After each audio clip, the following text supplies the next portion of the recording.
তোমার স্পর্শে হারিয়ে যাই গল্পে আপনাকে স্বাগতম।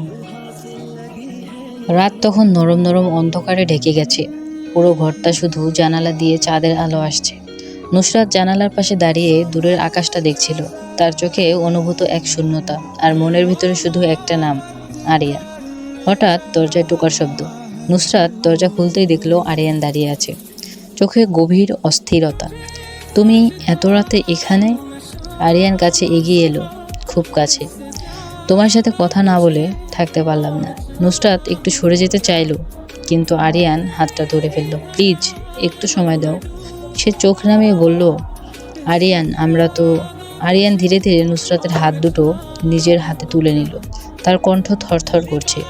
তুমি দূরে যাওয়ার চেষ্টা করলেই আমার ভেতরটা ভেঙে যায়। তুমি জানো না, সারাদিন তোমাকে না দেখলে আমার নিঃশ্বাসটা যেন আটকে থাকে। নুসরাত চোখ বন্ধ করলো। এভাবে বলো না, আমি ভেঙে যাই। আরিয়ান তার খুব কাছে এসে ফিসফিস করে বলল, আমি তো তাই চাই, যেন তুমি ভেঙে পড়ো আমার বুকে। আমি সামলে নেব। নুসরাতের বুক ধকধক করে উঠল। আরিয়ান তার মুখটা আলতো করে ধরে বলল, তোমার চোখের ভেতর আমি যে আলো দেখি সেটা শুধু আমার জন্য, তাই না? দুজনের নিঃশ্বাস মিশে যাচ্ছিল। চাঁদের আলোয় নুসরাতের মুখটা আরো নরম দেখাচ্ছিল, যেন স্পর্শ করলেই ভেঙে যাবে। নুসরাত খুব ধীরে ধীরে বলল, আরিয়ান আমি যতই লুকাতে চাই, সত্যিটা এটাই যে তুমি যদি একদিন আমার হাত ছেড়ে দাও, আমি বাঁচব না।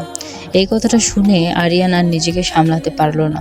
সে নুসরাতকে বুকে টেনে নিল এবং শক্ত করে জড়িয়ে ধরল। আমি কেন ছাড়বো? তুমি তো আমার নিঃশ্বাসের মতো। তুমি ছাড়া আমার কোনো পথ নেই। নুসরাত তার বুকের উপর মুখ লুকিয়ে ফেলে ফিসফিস করে বলল, তুমি জানো না, তোমার স্পর্শে আমি পুরোপুরি হারিয়ে যাই, ভয় পাই কোনোদিন যদি তোমাকে হারাই। আরিয়ান তার কানে খুব আস্তে করে বলল, তাহলে প্রতিশ্রুতি নাও, আমাকে কখনো ছেড়ে যাবে না। নুসরাত মাথা তুলে তাকালো, চোখ ভিজে। তোমাকে ছাড়া কোথায় যাব? আরিয়ান মৃদু হাসলো, এটাই চাই, তুমি থাকো শুধু আমার জন্য।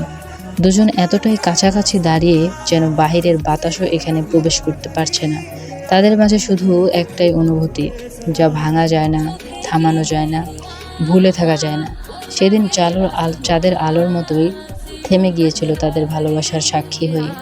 বন্ধুরা, গল্পটির বাকি পার্ট খুব শীঘ্রই আসছে। বাকি পার্ট দেখার জন্য চ্যানেলটি অবশ্যই সাবস্ক্রাইব করে দিবেন। ধন্যবাদ সকলকে।